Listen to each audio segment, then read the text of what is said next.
दोस्तों, जीडीएनटी में कुछ स्पेसिफिक टर्मिनोलॉजीज है जिन्हें की टर्मिनोलॉजीज कहा जाता है।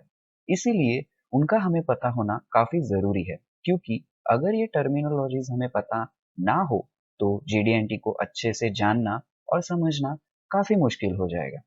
तो इसीलिए आगे बढ़ने से पहले अब हम कुछ टाइम इन्हीं टर्मिनोलॉजीज को समझने में स्पेंड करेंगे। तो इन टर्मिनोलॉजीज की सीरीज में जो सबसे पहले टर्मिनोलॉजी आती है वो है फीचर। तो अब फीचर यानी क्या?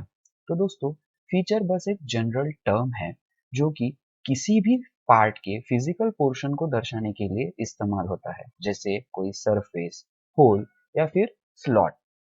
अब जैसे इस एग्जांपल में ये एक प्रिज्मेटिक पार्ट है, इसमें 6 सरफेसेस है और ये होल 7वां सरफेस है। तो इसमें टोटल 7 फीचर्स हो जाएंगे।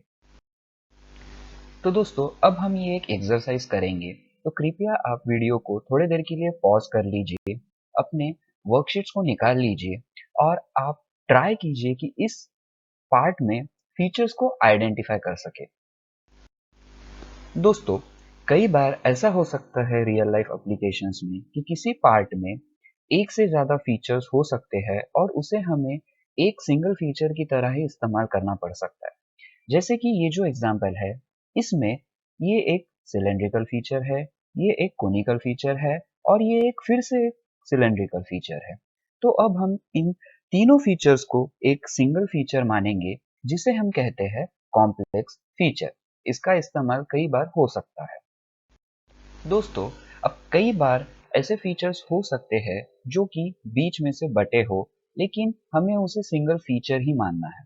तो ऐसे फीचर्स को हम इंटरप्टेड फीचर कहते हैं। जैसे कि इस एग्जांपल में ये पार्ट में ये जो स्लॉट है, इसके पहले ये जो टॉप सरफेस था वो एक सिंगल सरफेस था, लेकिन इस स्लॉट के कारण ये दो हिस्सों में बढ़ चुका है। तो अब हम इन सरफेसेस को एक सिंगल इंटरप्टेड फीचर ऐसा कहेंगे। Thank you.